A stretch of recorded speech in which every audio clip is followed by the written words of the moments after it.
پیغمبر اور مسلمانوں کو شایع نہیں کہ جب ان پر ظاہر ہو گیا کہ مشرک اہل دوزخ ہیں تو ان کے لیے بخشش مانگیں، گو وہ ان کے قرابت دار ہی ہوں۔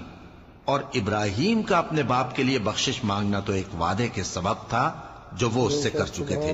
لیکن جب ان کو معلوم ہو گیا کہ وہ اللہ کا دشمن ہے تو اس سے بیزار ہو گئے۔ کچھ شک نہیں کہ ابراہیم بڑے نرم دل اور متحمل تھے، اور اللہ ایسا نہیں کہ کسی قوم کو ہدایت دینے کے بعد گمراہ کر دے جب تک ان کو وہ چیز نہ بتا دے جس سے وہ پرہیز کریں۔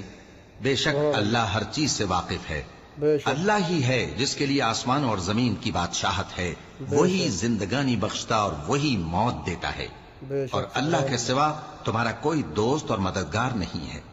بے شک اللہ نے پیغمبر پر مہربانی کی اور مہاجرین اور انصار پر، جو باوجود اس کے کہ ان میں سے بعضوں کے دل پھر جانے کو تھے، مشکل کی گھڑی میں پیغمبر کے ساتھ